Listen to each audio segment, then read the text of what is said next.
Our top story tonight, questions about trust inside the Savannah Police Department. 6 employees are under investigation accused of using the city's flock camera system to search for people they know personally instead of for police work.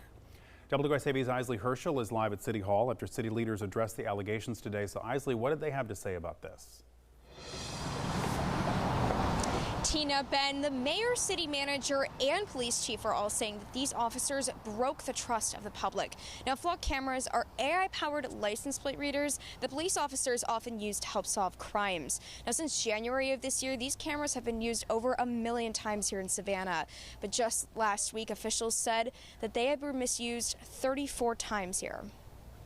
Misuse of law enforcement technology by SPD staff will not be tolerated. The Savannah Police Department's chief of police, Lenny Gunther, says 6 of his staff members are under investigation for misusing some of the city's flock cameras. The alleged misconduct involves conducting non-law enforcement related searches on personal acquaintances and family members, as well as one instance where an officer provided system access to personnel from an outside agency.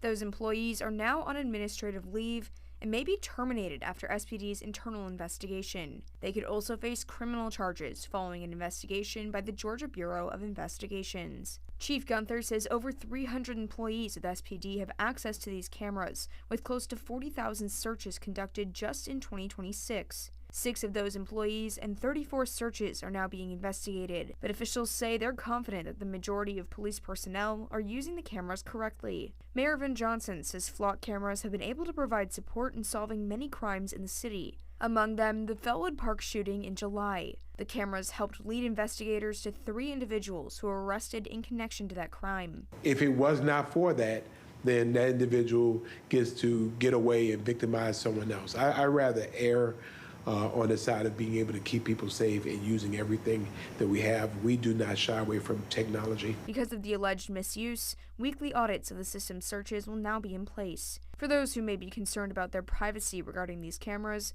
officials say they want to hear from you. We have committed every single week for making sure that this technology is being able to be used responsibly. So I think that we have been responsible enough that our residents can trust us.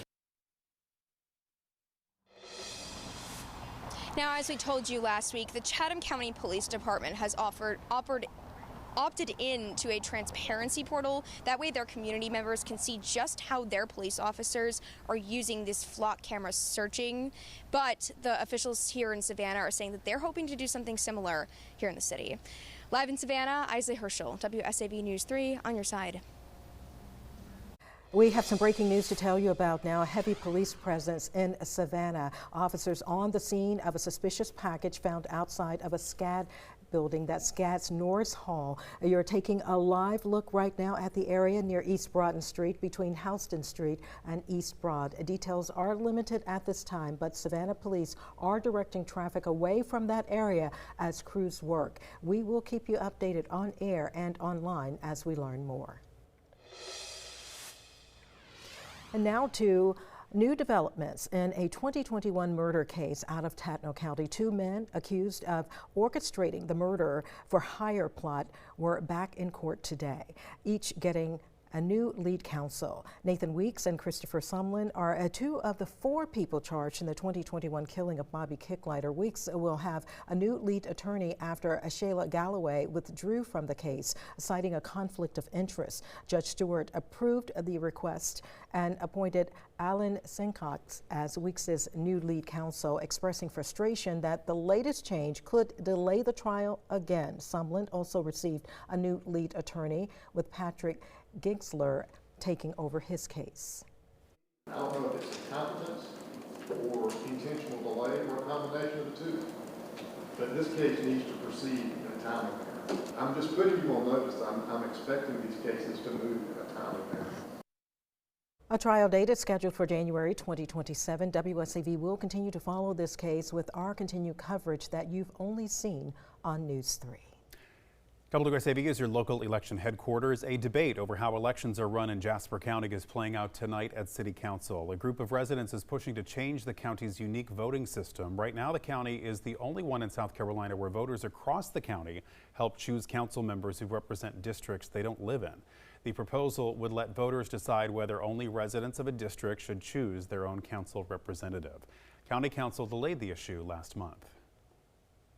It don't need to be where one geographical area decide for all of the county who's going to represent you. For instance, Sun City, Margaritaville, Okatee, they're well populated.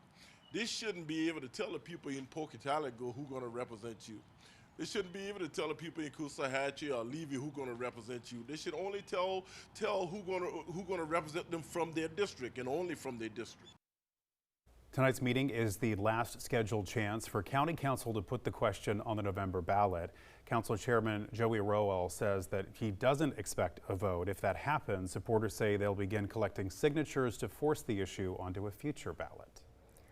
Republicans in South Carolina will return to the polls this month to decide who will take the place of the late Senator Lindsey Graham on November's ballot. And we are making it easy for you to hear from the candidates. WSAV and Nexstar Media Group will host a live one-hour debate tomorrow at 7 p.m. from our studios in Charleston. That debate will air right here on WSAV as well as our digital platform, WSAV Plus, and our social media channels. 4 of the 5 candidates who met Nexstar's debate criteria will be taking part in the debate. They are Congressman Ralph Norman and Russell Fry, former Governor and Congressman Mark Sanford, and businessman Mark Lynch. Interim Senator Darlene Graham was invited to participate, but she will be in Washington and is unable to attend. Again, that debate is happening live tomorrow night at 7 right here on WSAV. And a quick programming note now. Because of tomorrow night's debate, Wheel of Fortune and Jeopardy will air on the CW.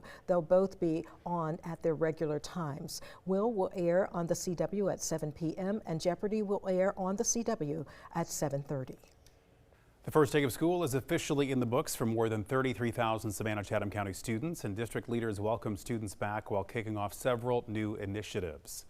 So students will notice several changes this year, including Georgia's new distraction-free education law, which limits personal cell phone use. The district is also launching a new 5-year strategic plan focused on improving student success. Superintendent Dr. Denise Watts spent the morning visiting schools. Students were greeted with welcoming classrooms from very dedicated employees, and I just want to emphasize and double stamp the large amount of planning that has taken place over the summer to prepare us for what should be the headline, an exceptionally smooth first day of school. District leaders say they are focused on student achievement, safety, and strengthening partnerships with families as the year moves forward. Now, Time Saver Traffic, sponsored by Arrowhead Clinic, the accident doctors, where it pays to get well. Right now we are still experiencing some significant delays along Interstate 95 southbound due to a crash at Highway 80. Speeds are starting to improve a little bit, but still going to take some extra time to head through that area. As far as actual drive times, heading out of the city, going down to Richmond Hill, taking just about a half an hour right now, 10 minutes to get from downtown Savannah to Pooler, and the drive along Highway 21 is rather slow as well. Weather-wise, heavy rain has been an issue for today, and more of that is on the way for tomorrow. We'll talk about that in a few moments.